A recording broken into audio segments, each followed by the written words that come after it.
What's up guys, this is the LarryBoy Fanatic, and today I'm going to show you my top 10 facts about the LarryMobile.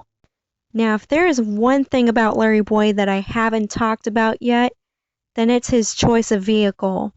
I may mention the newer version of the LarryMobile on this list, but I'm mainly going to talk about the retro version.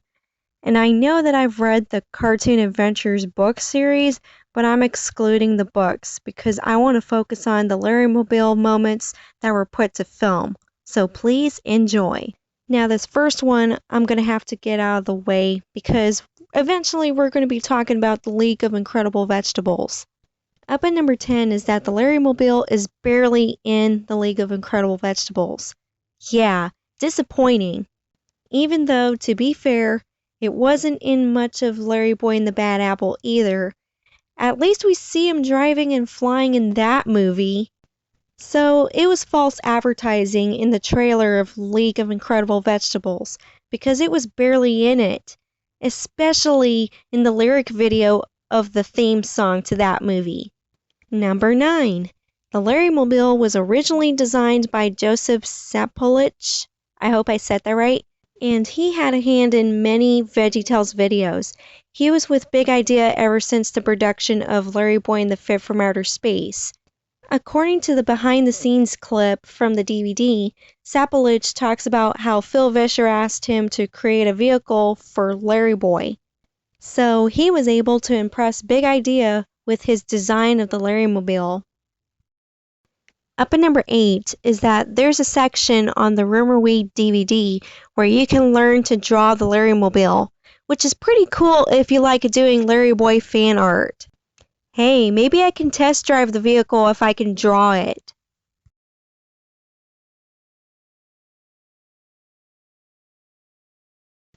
Up at number 7 is that no one has ever driven the LarryMobile except for LarryBoy. I know it's kind of obvious, but there's something worth mentioning. In LarryBoy and the Bad Apple, Alfred almost fooled us into thinking that he was going to drive it one time, which turned out to be him on a scooter, but still, the LarryMobile has always been driven by LarryBoy. Point blank period. Number 6. The LarryMobile was also in the Cartoon Adventures series. The LarryMobile is used for driving and flying, which is nice. However, I like it more when it's in CG animation. I don't know, it makes the vehicle look cooler. Sure, the Cartoon Adventures version has the same likeness of the original CG version, but there's more detail put into the CG version. Speaking of detail, up at number 5 is that the LarryMobile has evolved since its first appearance in LarryBoy and the Fit from Outer Space. You can tell that after each video that you'll see the vehicle be more and more detailed, which is pretty impressive on the animator's part.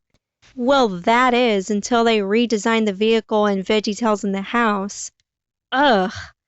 Speaking of, number 4 is that the LarryMobile undergoes a drastic makeover in VeggieTales in the House, going from this to this. I mean, seriously, why? The new version looks forced and way too cartoony. This was really insulting to the franchise besides the costume makeover, which doesn't suck as much if you watch some of the episodes. Now, if you haven't seen the video on retro costume versus updated costume, here's a link to that video. Up at number 3 is that the LarryMobile has appeared on the box covers of the Fit from Outer Space, Rumorweed, Bad Apple, and League of Incredible Vegetables movies, whether in a screenshot or as part of the cover art. Sadly, for League of Incredible Vegetables, like I said before, it's false advertising on their part, because the LarryMobile is barely in that movie. Anyway, the most notable appearance is on the LarryBoy and the Rumorweed cover art, where it shows the vehicle behind LarryBoy and Alfred, which makes it look like the movie is worth seeing. Now up at number 2 is that the LarryMobile has 2 notable functions that have ever been put to film besides driving, obviously. And those 2 functions are flying and drilling. Now the flying he uses frequently, but the drilling he only uses in the Rumorweed episode. Now what's cool about the functions is that they're push button activated. The yellow button lets the LarryMobile turn into a plane, and the red button disables plane mode. Yeah, just try not to press that button while in the sky. Finally, the blue button activates the vehicle's droll, which I thought was pretty impressive. But there's a point where they cut to the buttons with the car symbol and the submarine symbol on them. Notice that the submarine symbol is on the red button, which was what LarryBoy used to disable plane mode. And I know what you're thinking. Shouldn't he have used the yellow button since he used it to activate plane mode? Well, yes and no. Then again, it's Alfred's idea, not mine. So here we are at fact number 1. Did you know that there's a toy replica of the LarryMobile? There is. In fact, I have one myself. It's cool how it looks exactly like the thing that it's based on, 'cause look at it. You got the colors, the wheels, and even LarryBoy comes with it along with Alfred Asparagus, who just stands there unless you put him in the vehicle. It makes noise when you open the door and when you press the button.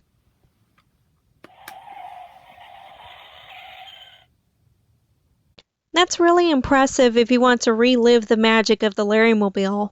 Though there is a wooden version of the vehicle. Ugh. Nah, just go with the more detailed one that's got the sound effects. Anyways guys, thanks for watching this video, and if you liked this video, be sure to give this video a like and please subscribe to the channel. And if there's a subject of LarryBoy that you want me to talk about, then let me know in the comments below. And on that note, this has been the LarryBoy Fanatic, the eyes and plunger ears of the LarryBoy universe. See ya guys!